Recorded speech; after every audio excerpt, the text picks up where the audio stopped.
नमस्ते, मैं हूँ संजय दीक्षित और आप देख रहे हैं दी जयपुर डायलॉग्स। सबसे पहले वीडियो को आपको शेयर और लाइक करने के साथ-साथ आपको सब्सक्राइब करना है और सब्सक्राइब करने के साथ-साथ आपको बेल आइकॉन भी दबाना है। आपको याद दिला दें कि राष्ट्रवादियों का महाकुंभ ये होने वाला है 4 और 5 नवंबर को दी जयपुर डायलॉग्स एनुअल समिट 2023 और इसके लिए रजिस्ट्रेशन और क्राउड फंडिंग दोनों इस समय आरंभ है। आप जाकर करवा सकते हैं इसको, डिस्क्रिप्शन में लिंक दिए हुए हैं। बात करेंगे मोहम्मद बिन सलमान यानी कि सऊदी अरब के क्राउन प्रिंस की। अब सऊदी अरब के क्राउन प्रिंस जो हैं, वो काम तो ऐसे कर रहे हैं जिसको पूरी तरह से कहा जाए कि वो कुफ़्र कर रहे हैं। क्यों कर रहे हैं? क्योंकि उन्होंने सऊदी अरब में जो वहाँ के आलिम उलमा हैं, उनको तो पूरी तरह से नकार दिया है और उसके साथ-साथ वहाँ जो वहाबी इस्लाम का पूरी तरह से बोलबाला था, उसको ख़त्म करने में लगे हुए हैं। उन्होंने वहाँ महिलाओं को स्वतंत्रता दे दी है ड्राइविंग करने की, बताइए? बताइए! यानी कि जो किला है इस्लाम का और उस इस्लाम के किले में अगर इस तरह की बातें की जाएँगी, तो हमारे यहाँ के जो मुल्ला मौलाना हैं और जो यहाँ पर लगे हुए हैं हिजाब पहनवाने में, बुर्का पहनवाने में और जो पूरी तरह से यहाँ पर शरीयत पर अमल कराना चाहते हैं मुसलमानों से, उनका क्या होगा? अब और देखिए, और क्या-क्या काम कर रहे हैं वो।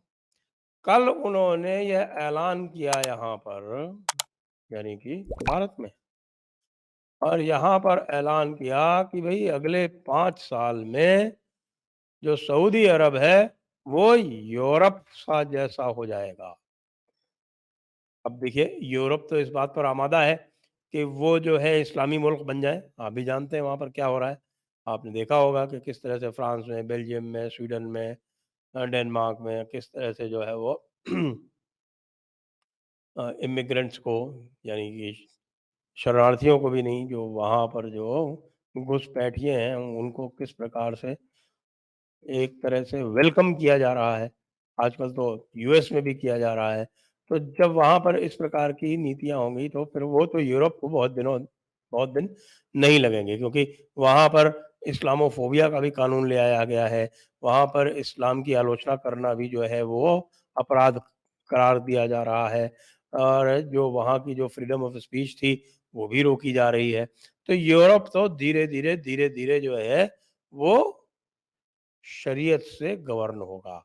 लेकिन हमारे मोहम्मद बिन सलमान कह रहे हैं कि सऊदी अरब जो है वो यूरोप बन जाएगा। तो भई अगर सऊदी अरब यूरोप बन जाएगा तो फिर इसके क्या-क्या मायने हैं?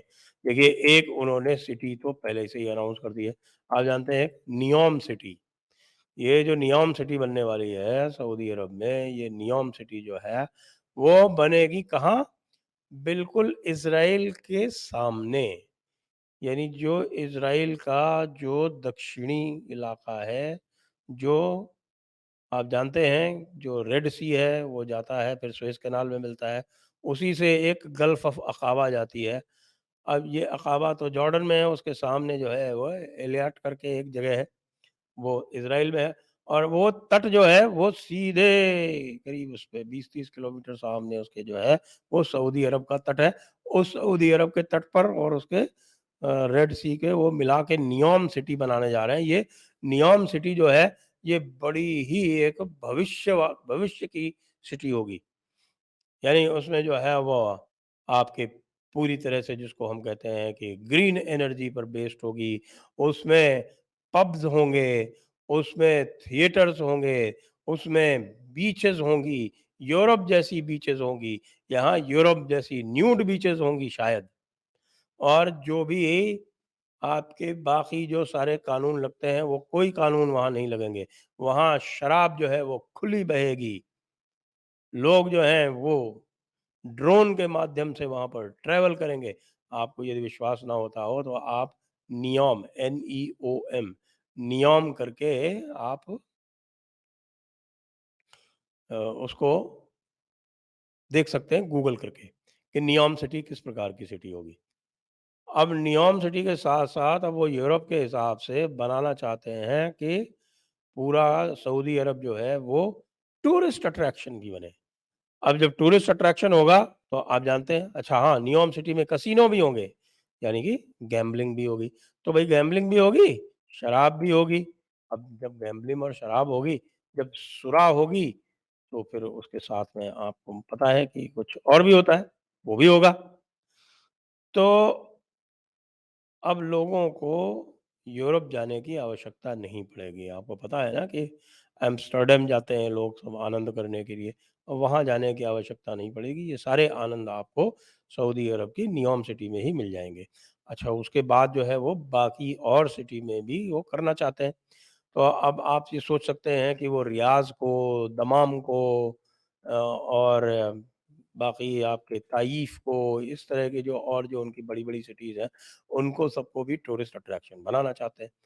तो जब ये टूरिस्ट अट्रैक्शन बनेंगे तो आगे क्या होगा? आगे मैं आपको बता देता हूँ क्या होगा। जिद्दा भी टूरिस्ट अट्रैक्शन बनेगा। आगे ये होने वाला है कि जो मक्का और मदीना है, वो मक्का और मदीना का एक अलग ज़ोन बना के संभवतः उनको तो कर दिया जाएगा आइसोलेट।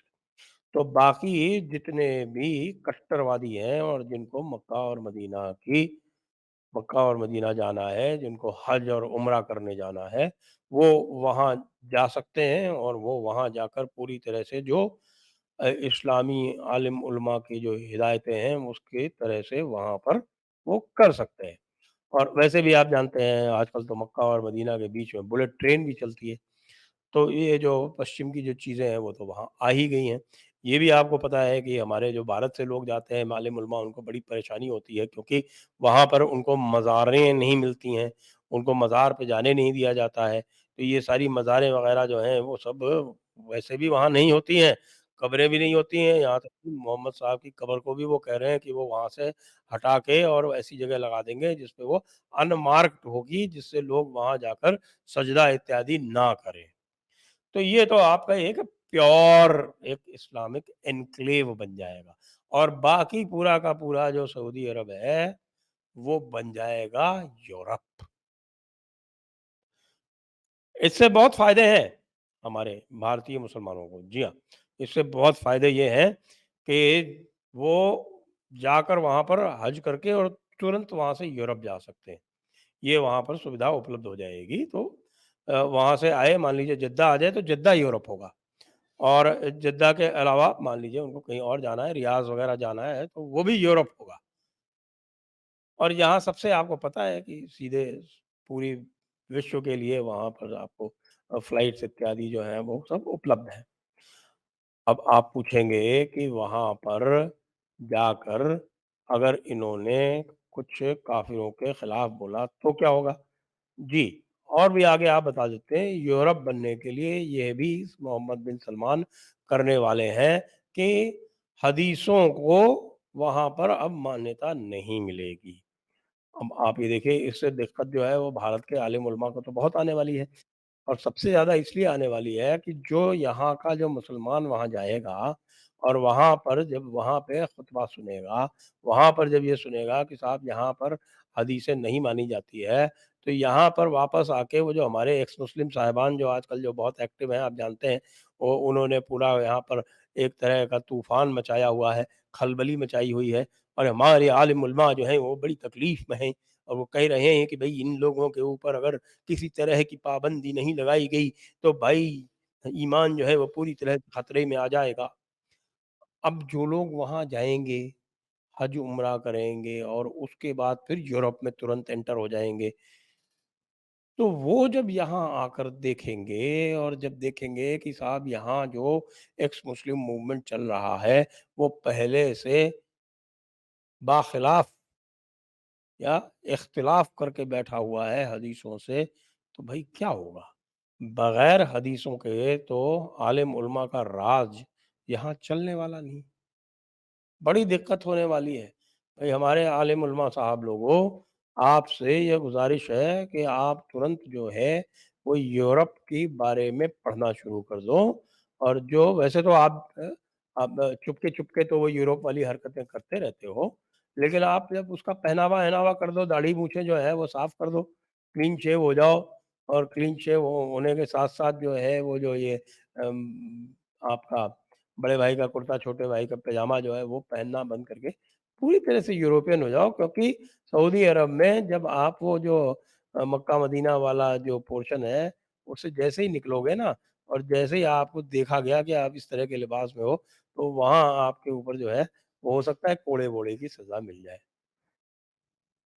वही मोहम्मद बिन सलमान, आप जो है वो बड़े रिफ़ॉर्म कर रहे हैं, आपको सलामती की हम दुआ देते हैं और हमारे आलिम उलमा को भी ये कहते हैं कि अब जो है अब आप यूरोप बनने का जो वहाँ चल रहा है मामला, उससे कुछ सीख कर यहाँ पर अपने खुतबों इत्यादि में थोड़ा परिवर्तन ले आओ।